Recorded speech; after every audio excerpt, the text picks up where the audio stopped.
Bonsoir à toutes et à tous. Bonsoir Madame la Ministre. Le président d'AEMO, donc Olivier, va ouvrir officiellement cette 18e remise de prix du prix AEMO. C'est pour moi, au nom de l'AEMO, une grande joie et un immense honneur de vous recevoir ici ce soir à l'occasion de la 18e édition de notre prix AEMO. 18e édition que nous tenons dans ce bâtiment unique, œuvre commune d'un maître d'ouvrage, d'une grande exigence et aux ambitions affirmées, LVMH, et d'un architecte à l'immense talent, Franck Gehry. Vous noterez que j'ai employé le terme « œuvre commune », car c'est ainsi que le AEMO conçoit l'aboutissement du travail maître d'ouvrage et architecte. Travail qui ne peut être fondé que sur la compréhension des ambitions et des contraintes de l'autre, ainsi que sur le respect des qualités et des valeurs de chacun. C'est notre mission de porter ce message. Et dans cette démarche, nous sommes soutenus par des partenaires de conviction. Je me dois, non par simple courtoisie, mais pour leur exprimer notre plus sincère reconnaissance, citer ceux qui permettent cette action. À vous, Madame la Ministre, dont les services depuis 33 ans nous apportent un soutien sans faille et sans qui rien ne serait possible. Je tiens tout particulièrement à vous remercier de nous avoir associés aux réflexions sur l'élaboration de la stratégie nationale sur l'architecture, durant lesquelles l'AEMO a pu transmettre les interrogations de toutes ses composantes. LVMH, pour son immense implication à nos côtés et à qui nous devons cette soirée exceptionnelle, la Fondation SMA, Saint-Gobain, GRDF, sponsor de longue date pour nos prix spéciaux, Vitra, Steelcase, Simbéton, CSTB, Vorvec et Philips, vous tous qui nous avez accordé votre confiance, soyez ici remerciés. Madame la Ministre, chère Audrey Azoulay, vous avez eu raison. Raison d'extraire d'un agenda très chargé quelques minutes de votre temps pour les partager avec nous. Votre place est évidemment à nos côtés, car il n'est pas que le spectacle qui soit vivant.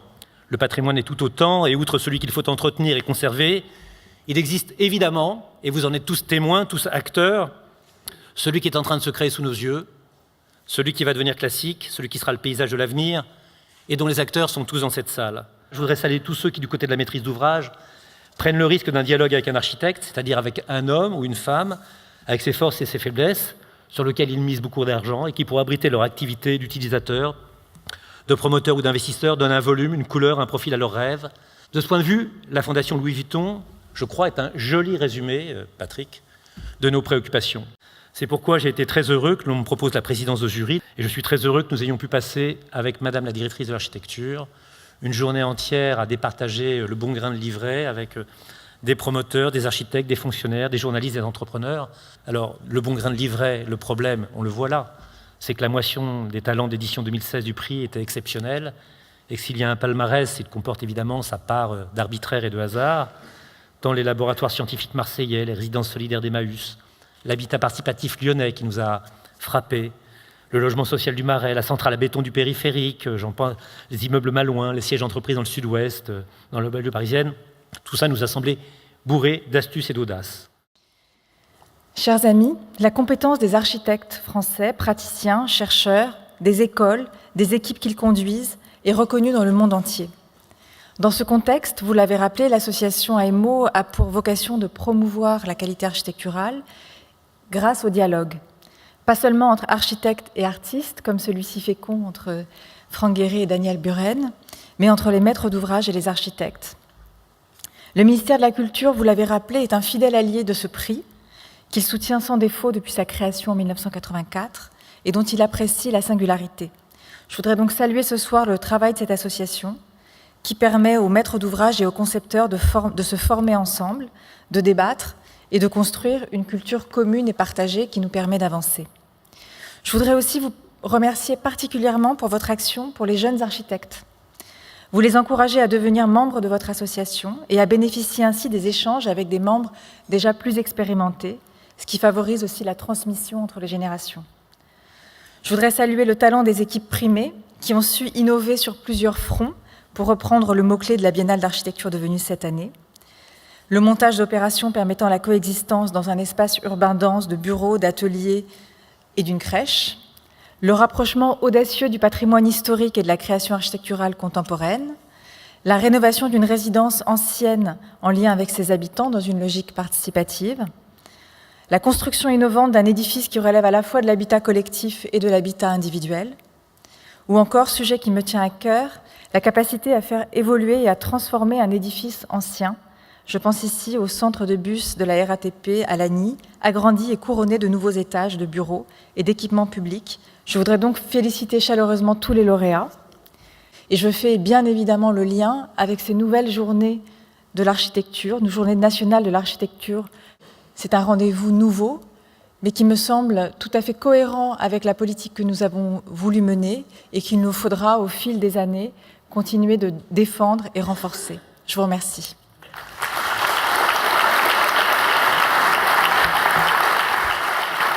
Nous allons maintenant procéder à la remise des prix, en commençant par le prix sur les lieux de travail. Donc j'appelle l'équipe TIGF et Agence 360 degrés.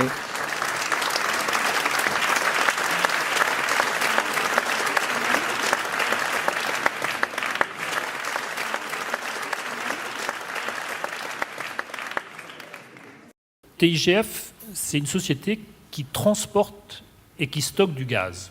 En 2013, c'est devenu une société privée puisque l'actionnariat est devenu italien, singapourien, etc. Donc c'est déjà un grand mouvement. Et les équipes restaient les équipes d'avant, dans leur lieu d'avant. Donc il a fallu recréer un lieu. Ce lieu, c'est maintenant cet espace Volta qui a permis de mettre tout le monde au même endroit et du coup de relever le défi aussi du dialogue au sein de l'entreprise, faire en sorte que les connexions se fassent mieux, plus vite, etc. Quand on s'est présenté à ce concours, on n'avait absolument aucune référence en matière de tertiaire. Donc on a d'abord été retenu pour concourir sans avoir pu produire, sans produire de référence. On en avait évidemment d'autres qui manifestaient une démarche, mais on n'avait pas de référence dans le tertiaire. Et donc, je dirais que le maître d'ouvrage a fini par choisir un projet puisqu'il n'a choisi un architecte. Je trouve ça très sain et je voulais l'en remercier tout simplement. Eh bien, merci pour cette belle conclusion. Merci. On appelle maintenant le prix AMO Habitat sur l'habitation. C'est l'équipe pour un projet parisien, Élogie et Atelier Dupont.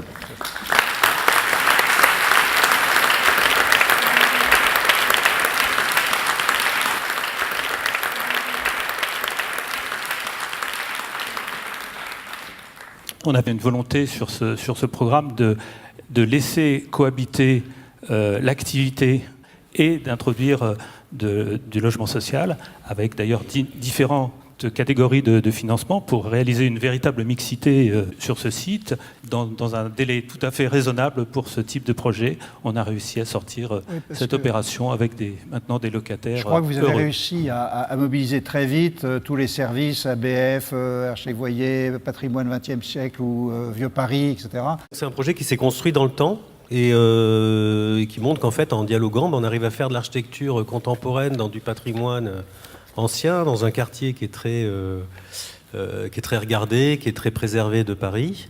Mais Je très voudrais court. juste dire merci au jury qui a voté pour nous. Je vous remercie. Merci à Élogie de nous avoir fait confiance. Et je voudrais aussi remercier notre équipe qui est formidable tous les jours. Voilà. Bravo. Et l'entreprise ? Et l'entreprise SRC qui a fait les travaux dans un contexte particulièrement complexe. Merci bien. Je vais appeler Olivier pour les prix des opérations dites distinguées. Voilà. Donc, il y en a 4. J'appelle d'abord 6e Sens Immobilier et Sud Architecte pour le New Deal, une belle opération de rénovation d'un très beau bâtiment à Lyon. C'est un bâtiment qui avait été conçu par André Citroën et l'architecte Maurice Jacques Ravazé, avec un Z. J'appelle maintenant, pour le projet des bureaux de Ciment Calcia, à Paris 13e, l'équipe Ciment Calcia et VIB Architecture. C'est le seul lieu à Paris où vous pouvez voir le soir des aurores boréales, parce que c'est magnifique. Voilà. Il va nous expliquer. Non, c'est vrai qu'il n'y a pas de temps de parole prévu. Donc j'appelle pour le projet Le Coruscant, Foncière de Paris et l'agence Brenac et Gonzalez. Un bâtiment avec une peau en métal déployée qui permet d'unifier dans une même robe des fonctions assez différentes. Donc un très beau bâtiment, un bel exercice d'architecture. T'en donnes pas trop là ? Enfin, dans ces opérations distinguées, j'appelle pour le projet Oiseaux des îles, Nantes Habitat et l'agence Antonini Darmon. Nantes Habitat nous a fait savoir qu'ils avaient un congrès chez eux et qu'ils ne seraient pas là. Mention spéciale du jury pour le projet Jardin de Jules, c'est à Villeurbanne. Donc j'appelle l'équipe Rhône-Saône Habitat et les agences Arborescence et Détri et Lévy.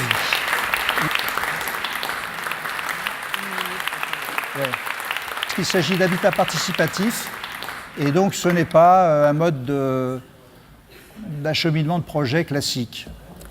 Je dis que celui qui est à ma gauche est capable d'en parler pendant 2 heures. Oui, justement, mais je le connais bien aussi, donc j'enclenche le chrono. Si j'ai 30 secondes, je crois que l'expression du dialogue s'illustre dans ce projet, puisque nous avons travaillé bien sûr avec des habitants pendant 8 ans, ce qui est très long pour construire sa maison, et que les architectes qui sont ici présents nous ont fait surpasser notre volonté. Nous sommes allés bien au-delà de ce que nous espérions construire, et je crois que grâce à eux, nous avons fait un bâtiment assez exceptionnel, et les habitants le disent encore aujourd'hui. Le prix spécial du jury avec l'immeuble Le Garance, un immeuble énorme, c'est 30 000 m² de bureaux posés par-dessus le reste, donc 80 000 m².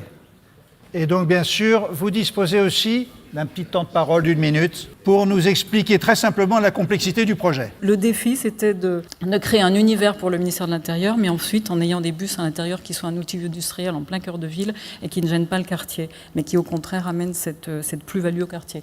Donc voilà, vous avez 80 000 m², dont 30 000 seulement visibles, et bientôt une crèche-collège au-dessus de la dalle. Donc c'était un défi, beaucoup de dialogue, la confiance qu'on m'a donnée et qu'on a eue ensemble, c'était un travail d'équipe formidable. Donc le maître d'ouvrage, mes maîtres d'ouvrage que je remercie. Voilà.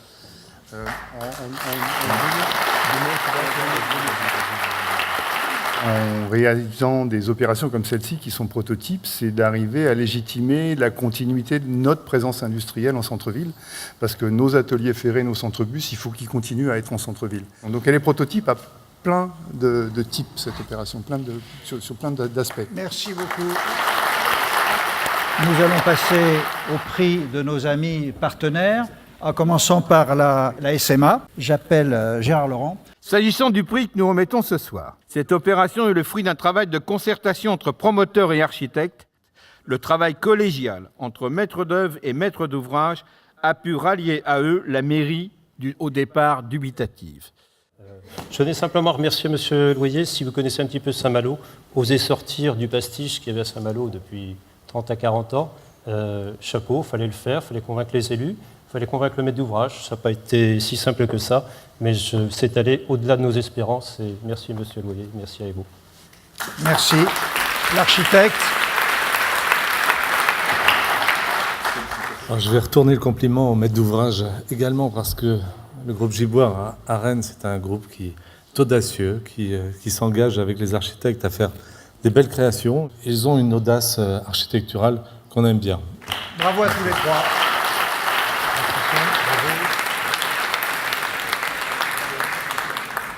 J'appelle Maurice Manceau, puisque maintenant nous allons parler du prix spécial Saint-Gobain. On aime bien tout ce qui est lié au confort, à l'usage. Il est évident qu'aujourd'hui, on parle de réglementation peut-être un peu trop, mais la réalité, c'est ce que vit l'usager, que ce soit dans son bureau ou dans sa maison, et que, en fait, la vraie résonance qu'on peut avoir, c'est quand on se sent bien dans un lieu. Ce prix Saint-Gobain, AMO Saint-Gobain, et vraiment, on est assez content de leur remettre parce que ça fait vraiment référence à nos valeurs.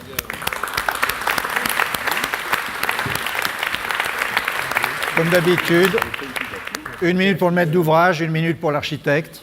C'est 200 bureaux, c'est un amphi, c'est un centre d'accueil, c'est surtout 5000 m² de locaux pour abriter des installations expérimentales.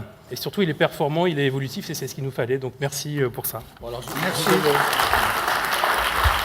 je vais simplement témoigner de la richesse d'échanges qu'on a eus. Et c'est un projet qui s'est amélioré après le concours avec le maître d'ouvrage et avant de se transformer en matière, parce que c'est un outil habité, on le voit, il y a des chambres anéchoïques, etc. Donc merci à tous. Et nous terminons avec le prix spécial GRDF. J'appelle Didier Bodino. GRDF, c'est Gaz Réseau Distribution France. Nous n'avons pas 350 ans comme l'entreprise de Maurice Manceau. Pour autant, nous avons un petit patrimoine. J'ai souvent l'habitude de dire que nous représentons Gaz de France, canal historique. Pourquoi Blanche de Castille? Simplement de dire ce qui a fait peut-être la différence. C'est cette implication et cette prise en compte des besoins des habitants d'un quartier. Voilà.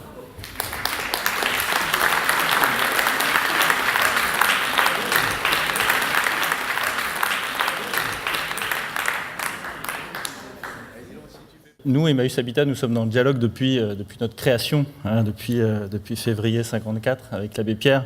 Donc c'est une culture, c'est un ADN. Donc l'idée, c'est de créer des résidences où le bien vivre et le bien construire et le bien gérer est concilié. Je ne vais pas parler du projet, je vais parler de dialogue. À un moment du projet, dans le bureau de Madame Laure Demus, directrice générale d'Emmaüs Habitat, à un moment donné où on a présenté des garde-corps en tôle perforée, en lame verticale, des choses un peu étranges, et elle nous a dit en conclusion, écoutez, je ne suis pas convaincu par l'esthétique de ce que vous proposez, mais je comprends votre démarche, et donc je vous donne le feu vert. Et ne pas convaincre un maître d'ouvrage et avoir la possibilité de faire ce qu'on lui a proposé, c'est assez rare pour être cité ici. Très bien, bravo.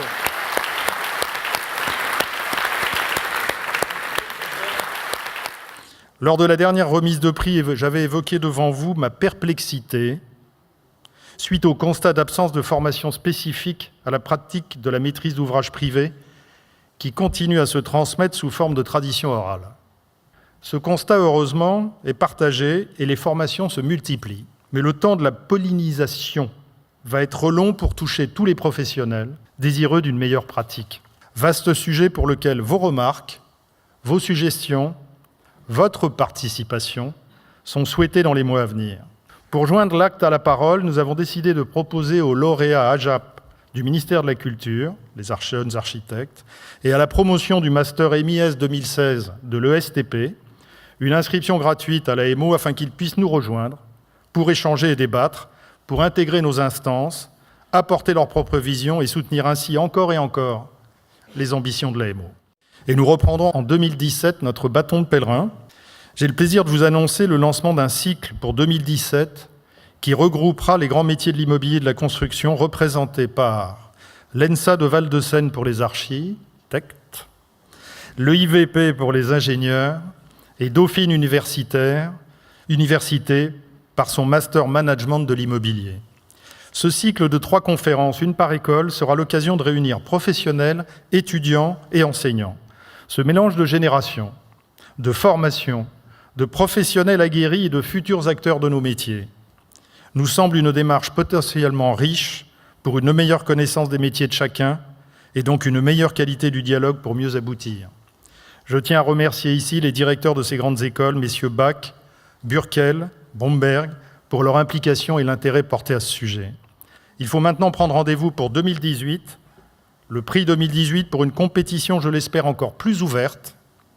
Nous préciserons d'ailleurs au mieux les catégories pour que l'accès à ce prix soit vraiment ouvert à tous. Moi, j'ai appris différentes choses. J'ai appris avec Garance que l'arbre nouvelle du ministère de l'Intérieur était un arrosoir. J'ai appris qu'il neigeait à Saint-Malo, comme on a pu le voir sur la photo. Et j'ai appris aussi que la plupart des gens qui souhaitaient ici habiter dans les logements sociaux du Marais n'avaient pas compris que si les planchers étaient beaux, ils étaient au-dessus des plafonds. Et que donc ils ne pourraient pas y habiter, eux, je veux dire, des plafonds sociaux. J'ai appris aussi... Parce qu'il y avait vraiment, j'ai senti un désir d'habiter dans le logement social qui était très fort. Il y en a qui sont moins parfaits que ceux exceptionnels qu'on a pu voir, qui étaient vraiment extraordinaires et remarquables. Et puis j'ai appris aussi que dans l'immobilier, on peut voir du cœur, ce qui m'a un peu étonné.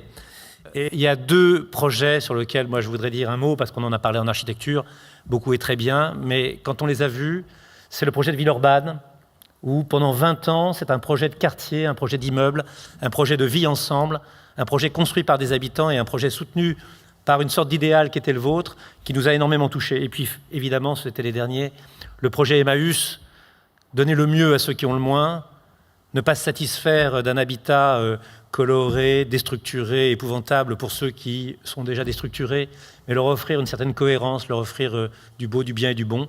C'est quelque chose qui, sans nous tirer une larme, nous a fait du bien. Cette maison, LVMH, est très attachée à l'architecture. Il faut y chercher l'histoire assez loin. Le grand-père de Bernard Arnault a créé une maison qui s'appelait Ferry-Savinel. Pour ceux qui s'en souviennent, Ferrinel, l'immobilier à la montagne, Ferrinel, l'immobilier à la campagne. Et l'architecte qui était le conseil de Ferrinel s'appelait Jean Dubuisson. C'est un Grand Prix de France, ou de Rome, pardon, d'architecture. Et ce qui est assez étonnant, c'est que l'immeuble qui est juste à côté, à 100 mètres, a été édifié par Jean Dubuisson. Cette espèce de retour montre que dans cette maison, on ne s'est jamais désintéressé de l'architecture et que le président Bernard Arnault lui-même est vraiment un homme qui reste passionné par l'architecture, où qu'il soit.